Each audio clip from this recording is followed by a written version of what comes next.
Eu tinha prometido um quadro novo. Tá aqui. Que nome que eu vou dar? O que você acha? Clube News. Curtiu? Sejam bem-vindos ao Clube News.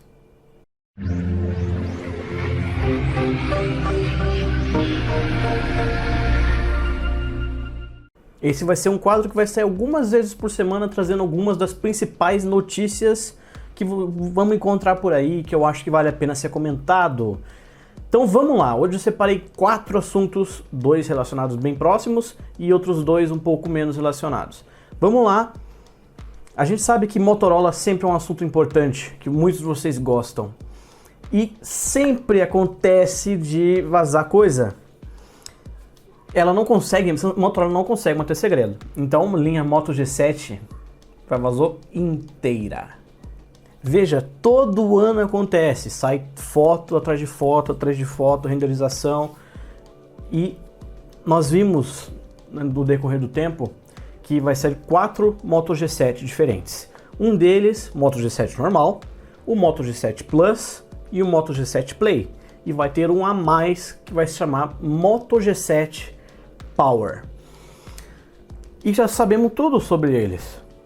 Veja, daqui a pouco o Motorola não vai nem precisar mais fazer evento para anunciar telefone, porque do jeito que eles conseguem deixar essas coisas sair na internet antes da hora, não compensa, né? Vamos começar a falar do Moto G7 Play. Saíram essas renderizações aí, mostrando o que a gente pode esperar do seu visual. É a primeira vez que o tal do Note vai chegar num aparelho da Motorola da série Moto. O Motorola One e o Motorola One Power já tem Note, mas são uma série à parte, então na linha Moto de verdade, vai ser a primeira vez que vamos ver o Note. Nesse caso, no Moto G7 Play é um Note relativamente grande e vai ser mais ou menos como o Motorola One. Vai ter uma borda inferior relativamente grossa ali também, com o nome da Motorola, que é totalmente desnecessário, isso é meio que certo. Você pode perguntar para as pessoas, você acha que precisa daquele nome Motorola ali embaixo mesmo? Sério mesmo? Pô, dá para tirar aquele nome, aproveitar um pouco mais aquele espaço, diminuir o tamanho do telefone, aumentar o tamanho da tela? Mas não, prefere colocar um nomezinho na frente mesmo. Atrás vai ter uma câmera traseira, um flashzinho de LED e o leitor de impressões digitais. Agora vem uma das coisas que eu acho que é um pouco decepcionante, que são as características técnicas dele. O Moto G7 Play vai ter aí um Snapdragon 605 de novo. É o mesmo processador que está presente no Motorola One, que é um processador antigo, tipo 2016. E eles estão pleno 2019, os caras colocando num telefone. É muito errado. Tela de 6,22 polegadas com resolução HD, 2, 3 ou 4 GB de memória RAM, 16, 32 ou 64 GB de espaço interno e ainda, olha só, uma câmera de 12 megapixels, a frontal de 8 e uma bateriazinha de 2.800 mAh. Isso vai ser sacanagem. Vai fazer o que? Se é a escolha que eles fizeram, esse é o Moto G7 Play. Agora vamos pular o G7 Power, que o G7 Power eu vou deixar por último, tem umas coisas aí, mas vamos para o Moto G7 tradicional. E esse é o Moto G7, o Motorola Moto G7, como a gente já tinha visto no vídeo anterior, que eu tinha publicado aí algum tempo atrás, tá de acordo com o vazamento anterior. Esse é o telefone, câmera traseira dupla, flash na traseira, o leitor de impressões digitais saiu da parte da frente, foi lá para trás. Na frente a gente vai ter um Note em forma de gota, né? Também é a primeira vez que a gente vai ver esse tipo de Note no aparelho da Motorola. A tela é uma tela de 6,4 polegadas com proporção 19:9 e resolução Full HD+. E o processador é o mesmo processador que vai estar no G7 Plus, o que não faz muito sentido. Talvez alguma informação esteja aí desencontrada, mas aparentemente é um Snapdragon 660 presente nos dois telefones. Um deles vai ter o Moto G7 tradicional vai ter 3 GB de memória RAM ou 4 GB de memória RAM. Pode ter ainda 32 ou 64 GB de espaço interno. A câmera traseira vai ser uma dupla de 16 e 5 megapixels e na parte frontal uma frontal de 12 megapixels, que é um belo de um salto em relação a de 8 megapixels presente atualmente lá no Moto G6 e Moto G6 Plus. Nossa, é tanto Moto G que confunde. A bateria aqui pelo menos não vai deixar tanto a desejar, é o que parece. visto que vai ter uns 3.500 mAh de capacidade, com suporte, claro, ao carregamento rápido. Todos esses telefones da série G7 já vão vir com o Android 9.0 Pie instalado, tá, de fábrica, que é um bom sinal, porque é um sistema operacional aí bem interessante, uma bela de uma evolução ao Android Oreo. Perceba que pelas fotos a gente vê que o G7 normal vai estar presente na cor preta e branca, enquanto o G7 Plus, que é esse cara aí, vai ter as cores vermelho e azul, ou talvez todos os dois tenham essas 4 cores. Eu não sei por que fariam isso, mas é uma possibilidade. Eu acho que na verdade o Moto G7 vai ficar mesmo com o preto e com o branco, enquanto o G7 Plus fica com o azul e com o vermelho. Honestamente, esse vermelho tá bonitão. A tela é de mesmo tamanho, de mesma resolução, o notch é igual, o processador, se não for o 660, pode ser um 670 ou um da série 700, mas eu acho muito difícil colocar um da série 700, tipo 710, num aparelho da linha Moto G, enfim. Câmera traseira dupla, também na traseira com 16 e 5 megapixels, a frontal também de 12 megapixels e a mesma bateria de 3.500 mAh. Não sei, isso aqui não me faz tanto sentido, tem que esperar para ver, essa parte de configurações dos dois está bem confusa, então vamos ter que aguardar a oficialização dos dois aqui no Brasil. Falando nisso, a oficialização parece que ficou marcada para o dia 7 de fevereiro. É um rumor muito forte que saiu, né? O Tudo Celular já tinha dito que seria antes da MWC, ou seja, antes do dia 20, do dia 25 de fevereiro. Aí o Canaltech foi lá e bateu o martelo, falou que é dia 7 de fevereiro. Vamos ter que esperar para ver uma confirmação oficial da própria Motorola, mas isso pode muito bem ser verdade. Agora, o motivo de eu ter pulado o Moto G7 Power não é porque ele é simplesmente um modelo novo, é porque coincidentemente hoje saíram fotos novas do Moto G7 Power mostrando ele pessoalmente, inclusive mostrando o preço oficial dele no Brasil. Então você está vendo aí, esse é o Moto G7 Power, ele é um telefone que vai ter um notch um pouco menor do que o do G7 Play, mas maior ainda do que a gente vê no Moto G7 e o Moto G7 tradicional. As características dele são bem curiosas. É um processador novo, não chegou no Brasil ainda, não vi nenhum telefone com esse processador no Brasil ainda, que é o Snapdragon 632 de 8 núcleos com um clock de 1.8 GHz. A tela vai ter 6,22 polegadas também, com resolução HD+, 2, 3 ou 4 GB de memória RAM. A câmera traseira vai ser única, 12 megapixels, e a frontal vai ter 8 megapixels, né, e também com Android 9.0 Pie. A gente percebe aí que tem aqui na traseira aquele mesmo efeito que a gente viu lá no Moto E5 Plus, né? Vocês viram, não sei se vocês viram o review que eu fiz do Moto E5 Plus, mas a traseira dele tem um efeito que lembra um pouco um vidro, mas na verdade não parece ser vidro. Isso aqui deve ser um plástico com alguma coisa visual ali, mas bom, não tem que esperar para ver. Isso aqui certamente não é vidro, né? Não parece ser vidro, parece pelas imagens mesmo ser um plástico mais ou menos tipo do Moto E5 Plus. A parte interessante é que aqui tem uma bateria de 5.000 mAh. É bastante energia, vamos ver quanto que esse cara vai durar num dia aí de uso. Agora é a parte mais triste dessa história. O G7 Power vai ter um preço meio ridículo de R$ 1.399.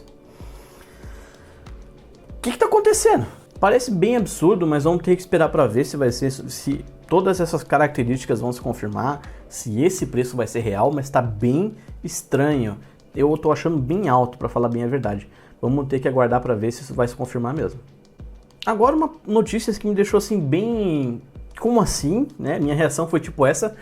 Mas a Xiaomi decidiu desmembrar toda a linha Redmi dela e transformar isso numa marca separada. Então agora não é mais o Xiaomi Redmi sei lá qual. É direto Redmi. E o primeiro telefone dessa nova marca é o Redmi Note 7. E olha, vou falar bem a verdade para você, esse Redmi Note 7 tá interessante pra caramba. Olha o visual desse telefone. Tá bonito demais. Ele tem uma traseira de vidro, tá com uns efeitos bem legais, né? Não lembra nem um pouco o Redmi Note 6 Pro, que é o atual aparelho da linha Note, Redmi Note, né? Que eu acho bem feio, para falar bem a verdade. Esse Redmi Note 7 tá bonitão, 3 cores diferentes, preto, azul gradiente e vermelho, rosa, sei lá o que é isso aqui, roxo, alguma coisa nessa cor aí, nesse tom, gradiente também. Tá bem bonito, esse azul tá chamando bastante atenção e o roxo ali também. Mas vamos falar das configurações, que eu acho que é um principal destaque, fora o preço, que o preço dele também está bem interessante. Tela de 6,3 polegadas com resolução Full HD+, ele tem o processador Qualcomm Snapdragon 660, tem ainda 3, 4 ou 6 GB de RAM com 32, 64 GB de espaço interno e uma bateria de 4.000 mAh. A câmera traseira dele, que eu acho que vai ser o maior chamativo dele, é uma câmera de 48 megapixels, a câmera principal com abertura f1.8, e a traseira secundária é focada apenas no modo retrato, ou seja, para você fazer aquelas fotos bonitas de desfoque de fundo, né? 5 megapixels é a segunda câmera. Na parte frontal vai ter uma câmera de 13 megapixels, você vê ali que ela fica num notezinho em formato de gota. A gente já viu esse note em formato de gota em outros aparelhos da própria Xiaomi, como o Mi Play, né, que foi revelado pela Xiaomi. E agora é a segunda vez que a gente vê um notezinho em forma de gota dentro da chinesa. O que chama atenção é o preço. O preço é bem interessante. 3 GB de RAM e 32 GB de espaço, você leva ele por R$ 539 reais. É um preço muito baixo, é muito baixo mesmo, tipo dá uns 190 dólares mais ou menos. 4 GB de RAM e 64 GB de espaço interno, 649 dólares. E a versão mais cara com 6 de RAM e 64 de espaço interno, 759 reais, né? Tipo, por que eu falei 649 dólares? Eu falei 649 dólares? Reais. Sei lá. Então, 4 de RAM 64, 649 reais. 6 de RAM 64, 759 reais. Todos os preços muito bons. Eu vou falar bem a verdade, vou admitir bastante. Os preços estão realmente interessantes. Agora tem que ver como vai ser a disponibilidade, né? Se vai chegar na China, se vai ficar só na China, vai sair na Índia também. Se sair na Índia, a chance dele se tornar um aparelho global é bem grande. Como a Redmi vai tratar toda essa série dela, se vai fazer um topo de linha, se vai fazer aparelhos mais básicos além desse, né? Porque o preço tá baixo e, querendo ou não, esse é um cara intermediário, né? As características dão a entender que é um aparelho intermediário. Então resta ver se vai sair um aparelho topo de linha e se vai sair um aparelho de entrada. Eu achei bem legal, eu não sei se é o que vocês acreditam ser, mas tá bem interessante. Aí agora a cereja do bolo.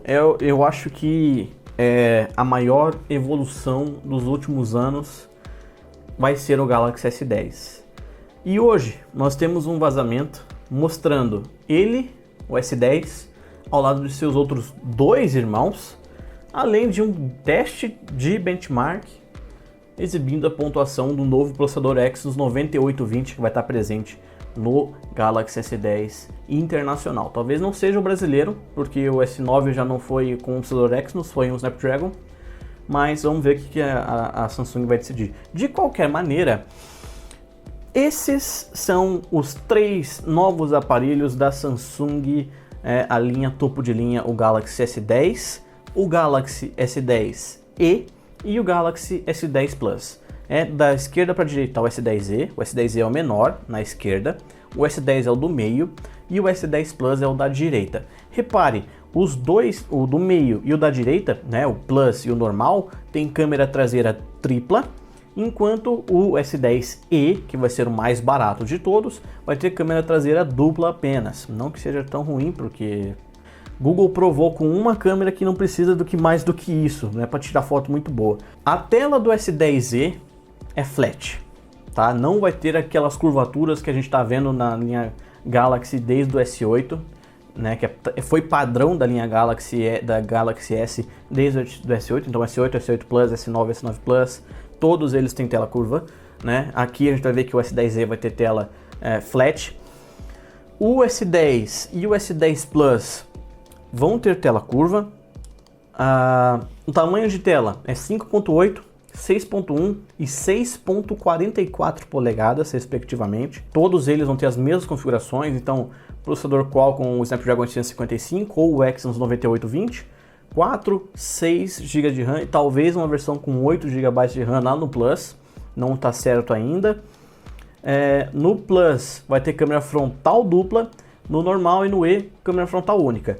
Os destaques são todos com tela OLED e utilizando o Infinity O, que é o nome da tela que eles estão chamando, que o aparelho é praticamente composto todo o display, as bordas em superior e inferior são quase nulas, só tem o furinho, o espaçozinho para câmera frontal no cantinho da tela, tá? E isso vai ser realmente bem interessante de se ver. Sobre o teste de benchmark, chama atenção a pontuação single core, que é uma pontuação muito alta, ou seja, a pontuação de um núcleo é de 4.382 pontos, com o teste de mais de um núcleo, o teste múltiplo, né? 9.570. O que me deixa meio assim é ver que a pontuação de um único núcleo está muito alta e a de muitos núcleos está meio baixa. A gente vê que o A12 Fusion, né, o A12 Bionic, o A12 Bionic da Apple, do iPhone 10 e 10S, faz bem mais, tá? No multicore, faz uns 10, 11 mil pontos. Então vai ficar deixando um pouco a desejar nesse quesito. Para finalizar, o S10 Plus vai ser um cara interessante, sim, claro. Só que vai ter uma versão especial dele que não vai vir para o Brasil, chamada de S10 Plus 5G ou S10X, tá? Esse S10X, vamos chamar ele assim, vai ter internet 5G, vai ser um dos primeiros telefones do mundo a ter conexão 5G e vai ser exclusivo da Coreia do Sul e dos Estados Unidos. Há rumores que falam que ele vai ter 12 GB de memória RAM. Vou repetir, 12 GB de memória RAM. O meu computador, que está ali embaixo, eu estou usando ele como monitor da câmera, ele tem 16 e ele é um notebook de alta potência. Esse cara aqui, que está na nossa frente, tem 4 GB de RAM. A gente chegou num ponto que telefones celulares estão quase tão poderosos e com quase tanta memória quanto notebooks de alta potência. É meio absurdo. Além disso, ele vai ter 1 TB de memória interna. É muita coisa. Vamos ter que esperar para ver, e há a possibilidade dele ter também 4 câmeras traseiras. Está tudo muito incerto, ao menos dessa versão 5G, dos S10, dos 3 S10 principais, tá tudo mais ou menos claro. O que a gente sabe é que eles vão ser revelados no dia 20 de fevereiro e o evento vai acontecer lá nos Estados Unidos, uma semana antes da MWC. Então a gente vai ter que esperar para ver se tudo isso vai se confirmar ou não. Seja como for, esse foi o vídeo de hoje. Eu espero que você tenha gostado deste novo vídeo. Eu acho que ele ficou um pouco muito longo. Eu pretendo fazer ele mais curto da próxima vez. Eu comentei bastante coisa. Espero que vocês tenham gostado. Deixe algumas dicas aqui embaixo que vocês querem que eu faça. Eu deixo ele mais curto, mais com menos comentários, ou assim tá interessante, com bastante informação para vocês. Nos vemos em um próximo vídeo. Valeu, tchau, tchau.